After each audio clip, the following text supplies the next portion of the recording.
for more on the outbreak and how we separate fact from fiction, we've brought on Dr. Alon Vaisman onto the program to help us break it all down and understand it all. Thank you so much for joining us. And Dr. Vaisman is an infectious disease specialist with the University Health Network. Thank you for having me. All right, so we were talking a little bit beforehand about the numbers, the way they have been increasing. What does that tell you when we're looking at 34,000 cases worldwide, more than 700 deaths? It tells us there's still a lot of transmission going on at the site of the epidemic, which is within Wuhan in the Hubei province in China. It tells us that the measures that have been taking place in China have not quite been able to limit the spread of the infection yet. On top of that, the other concerning features that we're seeing a lot of transmission in the other provinces of China. So even though they've done a lot to try to control things where the epicenter is, there's still a lot of transmission in other provinces. So the question a lot of people are asking is, has the horse left the barn, so to speak? Is what's going on in Hubei going to be what's going to be seen in other provinces now? And we were also talking a lot this week about, of course, that flight of Canadians that have come from Wuhan. Some of them traveled to Wuhan from other parts of the country itself, but now they're at CFB Trenton. They're under quarantine for 14 days. I know there's still some questions about the incubation period of this particular virus because there's so much unknown still. But right now, when they traveled, there was, according to the Public Health Agency, there was no one who was displaying any sort of symptoms of the coronavirus. What is the likelihood that someone within that quarantine at CFB Trenton will eventually show those symptoms? It's an excellent question, and we don't know the answer to that because every time we assess a person or a patient's risk of developing an infection, we look carefully at what their exposures was. So there's more than 100 individuals on this base right now, and we'd have to look at where these individuals were in Wuhan. Were they exposed to anyone else with the virus? Were they in a hospital setting? Were they in the public? So all those things would tell us on an individual basis what their risk was. It's very hard to know. We know that in this case, for this virus, the average time that patients will develop symptoms is in the range of 3 to 6 days, and then a higher limit of 10 or 11, and then at the very most 14 days.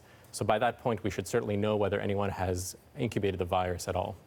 And we do have also more Canadians that are joining that contingent. Is adding more to the quarantine zone that's currently underway? How preventive is a measure like that, or could it spell trouble? I suppose if it's not done carefully, you could possibly introduce a person who has the infection into the population. But what it sounds like is that they're doing a lot of careful measures in order to make sure there isn't anyone who's symptomatic that could expose the other individuals on the base. And on top of that, they're doing daily monitoring of people's symptoms to make sure that if someone does develop anything, they're not exposing other individuals on that base. So given the resources available and given the short time that this had to be developed, I think it's a reasonable idea to have people there, to add people to that population in order to keep a close eye on them.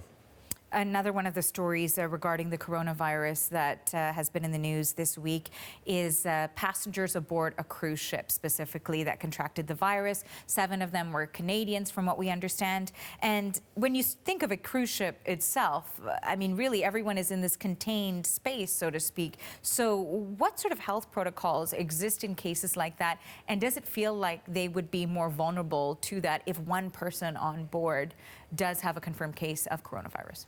It's an excellent question. I myself don't have expertise in how infection control is done in a cruise ship setting, only in a hospital setting. But something we should keep in mind with this virus is that it's transmitted by large droplets. So other kinds of examples of outbreaks we see on cruise ships are due to gastrointestinal viruses, for example, that are transmitted by food and eating. So that's the kind of thing which has a high likelihood of propagating within a cruise ship because there's a lot of food and poor sanitary conditions potentially on cruise ships to let that happen. Whereas this virus is transmitted from intimate contact between 2 individuals with respiratory secretions.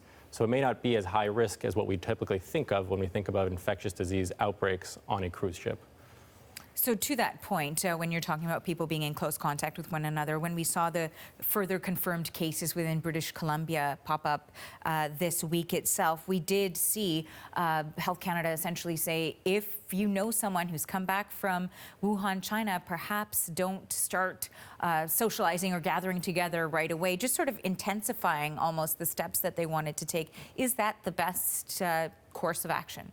I think a lot of what they're trying to recommend to the public is a lot of common sense things that you would actually do anyway, regardless of where somebody has traveled, whether it's to China or not, or related to the nCoV or not. So if you know that somebody's ill, it's not a good idea. An ill person shouldn't, for example, go to a party where there's a lot of people, shouldn't, for example, go to a hospital where there's a lot of vulnerable people. And if you are sick, it makes sense to put on a mask or to make sure you're using hand hygiene. So it's a lot of common sense things. I don't think what they're recommending specifically is really above and beyond what we should do anyway for somebody who is ill.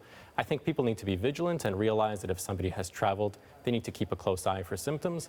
But again, I think that's a lot of common sense things that we should be doing anyway to try to prevent the transmission of these infections.